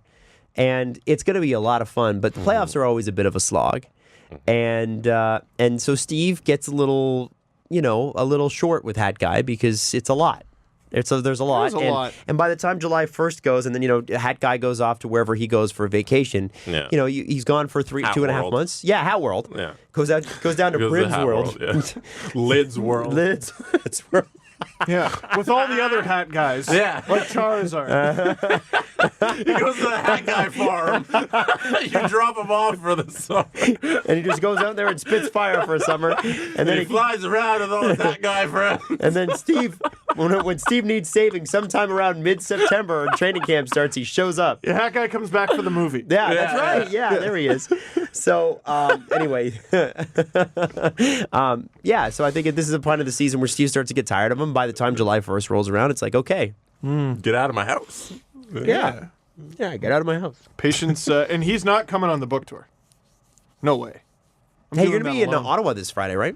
Yeah, it's ridiculous. So, what are the dates right now? Because if some people have missed your tweet, let's go through them. Yeah, Are you flying? Training?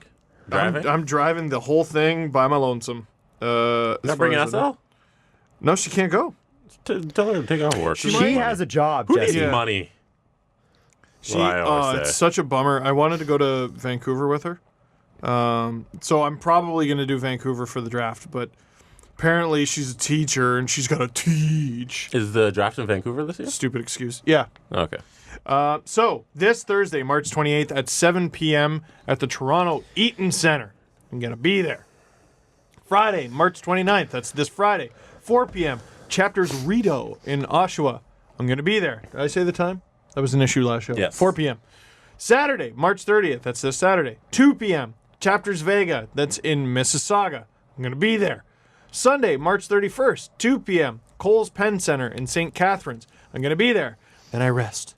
Then Wednesday, April 3rd at 7, going to be at the Indigo in Oshawa. Whee! That's going to be fun. Friday, April 5th, 4:30 till about... Oh, yeah, so I should have said all those events so far I think are scheduled for 1 hour. I got to imagine I'll linger a little bit, but I don't know, not much because I got to drive around. April 5th, 4:30 to 7 at Klutz and Chara in Kitchener. I'm going to be doing a signing at their hockey card store, so that's going to be awesome. Sunday, April 7th at 1 p.m. That's Costco, Mississauga South. Those are 1 to 3. These are each 2 hours. Monday, April 8th, 1 p.m. to 3 p.m. Costco, Westminster. That's London, Ontario. And Tuesday, April 9th, 1 p.m. Costco, Oshawa. And I can't add any more dates until we know the Leafs playoff schedule. Wow. And then once we do, then we'll figure it out. And I would like to do like a podcast event with it. Yeah. There's one bar we've been talking to already. It seems silly that we have 2 Oshawa dates and 1 Toronto one. Maybe we'll do the special episode about the book live. Oh, I'm just riffing off the top of my head. That's a great idea. But we should, because we've been talking about we're going to do a special episode that's a total departure from the show. And we just talk about the book, and the audiobook will be out by then. I hope so. Okay. I'm pretty sure it will. Because your good friend Adam's got no attention span and needs an audiobook. Can they at least forward me the audio? I am... I'm not even going to say it. Okay. Just in case. All right. I'm optimistic. Quickly, just now. I don't know if you saw Hockey Night in Canada this past Saturday, but Don Cherry called Evgeny Kuznetsov a jerk. So this is funny. He was doing Coach's Corner. I wasn't able to listen to it because I was doing Hockey Central Saturday, 2 floors below him. And then after he called Evgeny Kuznetsov a jerk, he came on the show with Rob Pizzo and I for 15 minutes. What did he talk about there? Did he talk about Kuznetsov? Brief, yes. So he alluded to him at the end of the show. I can't remember who else he was talking about because I was so thrown off. Because he just said, disrespectful, like Birdman. And then he just kept talking, and I'm like, who the... Kuznetsov, he's talking about Birdman. So Don Cherry called Evgeny Kuznetsov Birdman and called him a jerk on Hockey Night in Canada because of whenever he scores, he does the bird thing. And this is like the 5th time he's done it. So like, why is everyone shocked? So they asked him. The Washington Post asked him about that, and Kuznetsov said this: the way he talks it doesn't make him look good, right? If he thinks he's good, he should check his record when he was coaching the CHL, and that's it. He should shut his mouth. Wow. Again, you never confused about where you stand with Russian players. No, I like are that. I like the honesty, and you know what? I kind of like the feud. I'm cool with it. It's like I like the Ryan Reeves, Tom Wilson feud. I like the Drew Doughty, Matthew Tkachuk feud, and I like the Don Cherry, Evgeny Kuznetsov feud that is brewing. It's fun. You got a nice pay-per-view card there. Yeah. WrestleMania. All right, watch Don, that. cut a promo on him. Yeah. Oh, you got this guy, you got this Russian guy. He's a big jerky bird man. He's flying around. It's stupid.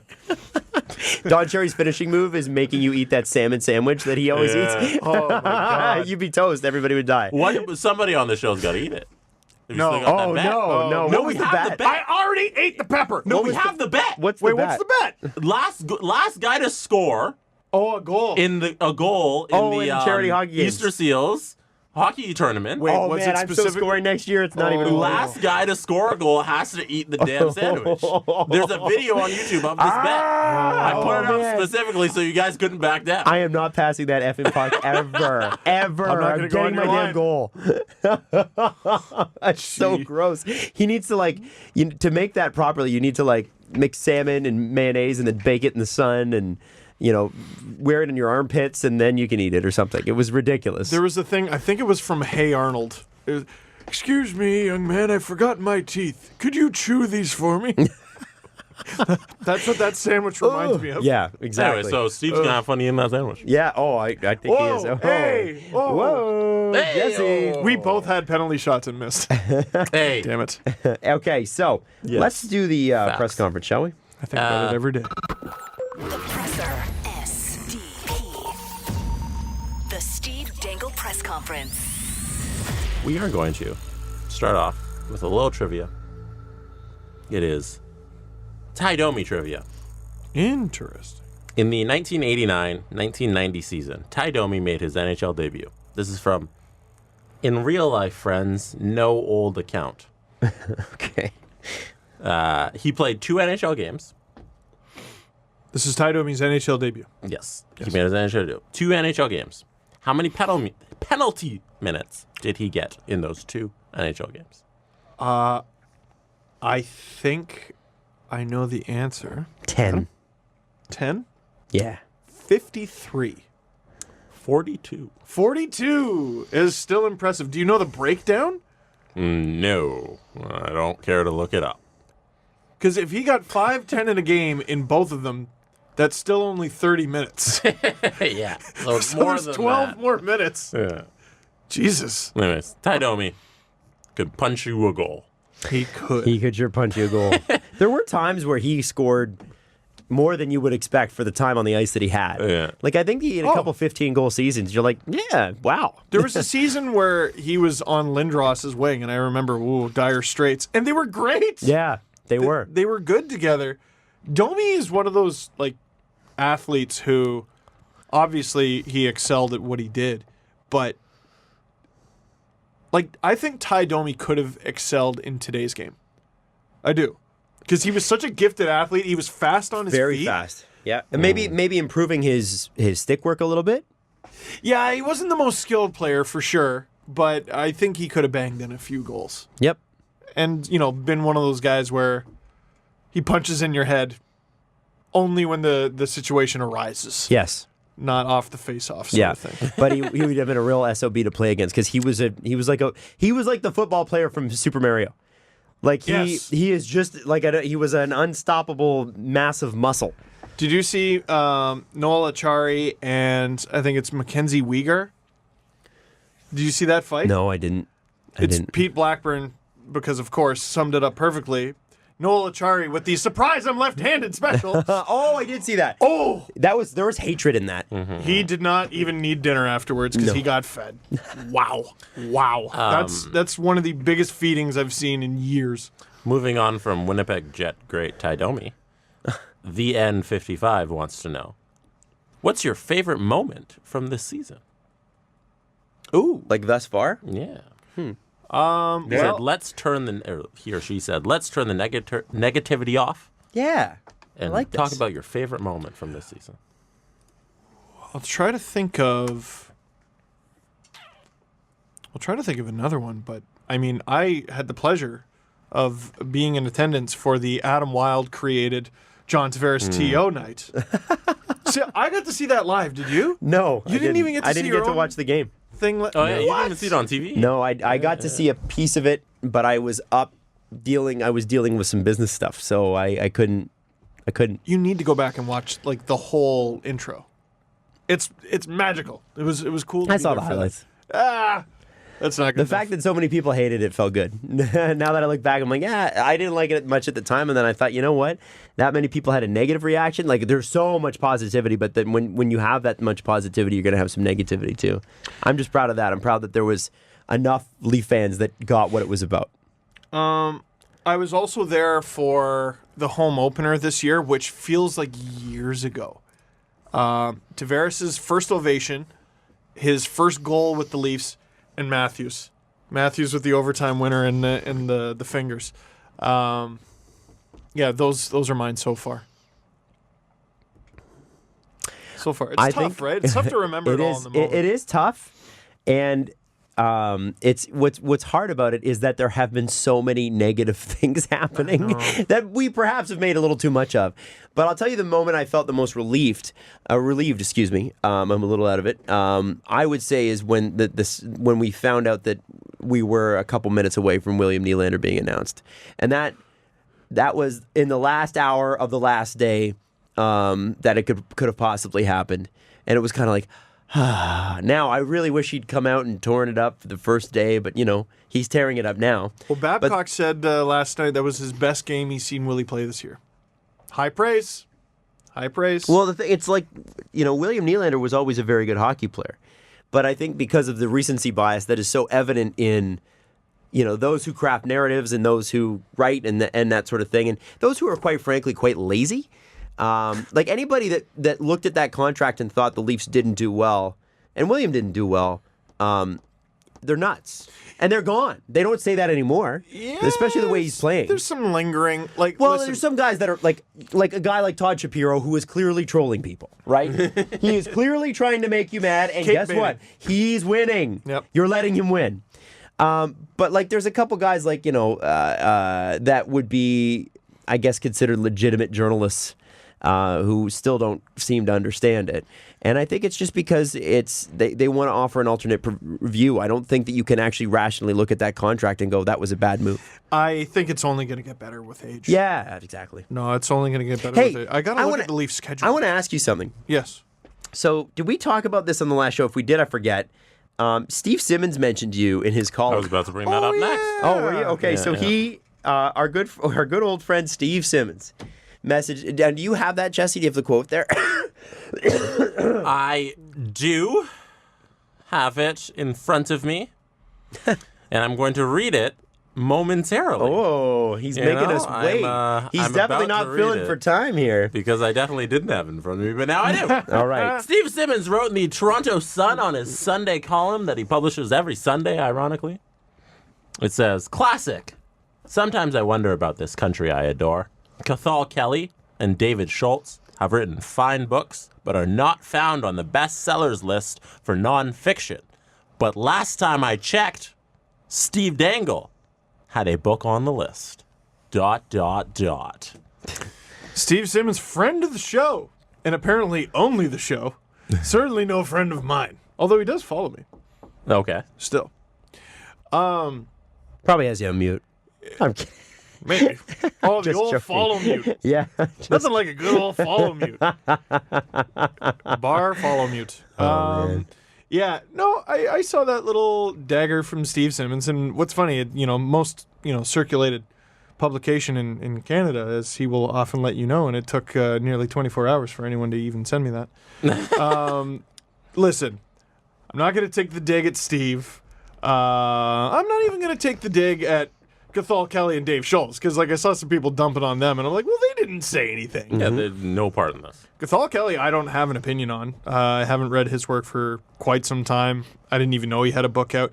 Dave Schultz does have a book out that I've actually been meaning to read because it's about the whole Rogers Hockey Night in Canada deal. And I feel like maybe I should read it. Also, Dave Schultz, let me tell you. So he plays the sort of curmudgeon-y grandpa role on Twitter fairly well sometimes, but he also, I think so much of it is ribbing and a little bit of trolling, and he's just having fun. And Dave Schultz, a few years ago now, did something that I just haven't had the stones to do, and that's he did stand-up comedy. Oh, that's cool. And he tried it, and and the video's out there, and I don't know if he's continued to do it, but he's done it, and I admire that in him greatly. So you won't hear me say anything bad about Dave Schultz or Cathal Kelly, and I think the only reason Steve Simmons knew I was on that list is because I tweeted it. You know what I'm not going to apologize for? Promoting the book I wrote. I've been congratulated by some people, including people at the publisher, for, hey, good on you for what, tweeting about it? And mentioning that this thing I worked for over a year and a half on is out and available? I'm not going to apologize for that. It's part of it. People don't understand. It's So did Steve Simmons do you a huge favor? an enormous favor. Do you think he did? He did that for you. You're welcome. I don't know about that, but regardless of his intentions, Steve, thanks, buddy. I appreciated it. Book number 3 in Canadian nonfiction. I would just be curious. Do you think if we asked him directly about this quote, he would just be like, "Oh no, I'm just kidding," taking a dig at him? I don't think he would stand by what it looks like in that he doesn't think Steve's worthy to be on the bestsellers list because he's too deco. It's like I tell you with contrarians. First off, being a contrarian is neither smart nor creative. There's nothing about contrarians always happen to seem like the smartest person in the room, but there's actually nothing about that type of view, which is what he constantly takes. That is any sort of great intellectual measure. Yeah. And we've seen that time and time again with these people through history. And that's Steve's role, and that's what he wants to play, not you. No, I know. But it's funny. No, I don't think you would, Jesse. I don't think if he was in this room, I don't think he would say that. And the reason I don't think he would back it like that is because people like him don't stand for anything. No. Well, and that's what it goes back to what I said. There are people who play the heel. He's playing the heel. That's his role. And so when you play the heel, you don't stand for anything. You just stand for what the hero or someone else's hero doesn't stand for. Stand for the opposite side. Stand for the opposite side. No matter what it is. Whatever it is. It doesn't have to be anything. It's just whatever it is. Bingo. Yeah. And as soon as you assume that role, you know what you're in for, which is a lot of hate.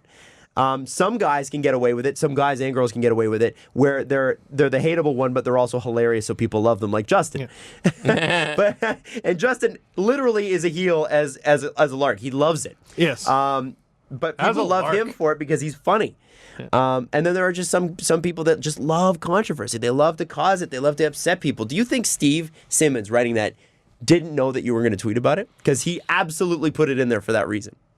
I think he knew it would eventually get to me. It took quite a while, and he doesn't hate you as personally. a favor to him, because I don't like when people do this, because part of me is still like, well, the industry does pay the bills. I screen capped the quote, but I also included the link. Mm-hmm. I'm sure you got a big old bunch of clicks off. Oh, that. you did. Yeah. And hey, as long as we're promoting each other, I suppose. If you're going to promote the fact that I got a book, and listen, it's weird. I get it. People don't talk about my book the way they talk about ice cream. How do you? Well, hey, I'm sure they don't. I'm sure nobody does. I can't scoop your book. No, but I can't lick it. Well, I can lick it, but I choose not to. What do you think about ice cream? Oh, well, it's good. What did you think about my book? Oh, it's good. People go up. I hear it. People go up. Oh, as in it's a surprise. Yes, and I get it. I hear people go up when they talk about my book. How dare you? And I get it. It's not just about the Leafs. They do it an octave up here, and it's fine. I get it. It's weird that I wrote a book, and it's weird. It's actually good. That it's English. Listen, I didn't say that. Jesse, the numbers did. Hey. No, I don't know. No, it was funny to read, and no, I don't think he would, because I don't think Steve Simmons is, with the exception of the still very highly questionable hot dog piece, I don't think I've never seen him as a vindictive person. generally. I know we all can be from time to time, and I know he's had his moments. But I don't see him as a guy who would begrudge you any sort of success. I definitely think that he is of the sports generation that believes that sports needs to be very serious, and only serious people can apply and get out of here if you're not serious. And I think that's probably what he meant. Yeah. And, dude, I get it. I'm not worried about it. Trust me. Oh, I know. Okay, I wanted to ask you about it. Interesting. Jesse, next question. I'm out of questions. Oh. Well, we are out of show then. When's our next show? It's Thursday, right?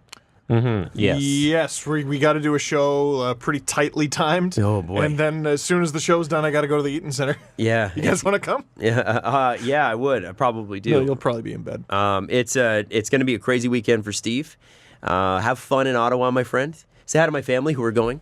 They're going to go say hi. That's right. I've got Yes, two young thank cousins you. who are so excited, Jonathan and Nicholas. They are so pumped to meet you. When I saw them last, all they wanted to do was ask me questions about you. So I'm so excited for you to meet them. It's going to be cool. Oh, that's so nice for me. And so, I'm sure, humbling for you. I was happy. I don't know. I just want to be a dick. No. I don't play the role well. What, of a dick? Yeah. No, I don't think that's in your nature. No, that's why, I don't know, you got to respect the heel. It takes a certain lack of shit giving. Yes, it does. And I'm still like, oh gosh, we could still be friends. Hey, thanks so much for listening, and we will be back Thursday. Go Leafs, go. We'll see you then. Follow the guys on Twitter at Steve_Dangle, at Adam WYLDE, and at Jesse Blake. The Steve Dangle Podcast. Brought to you by Panago Pizza. Order at panago.com and stuff your face with deliciousness.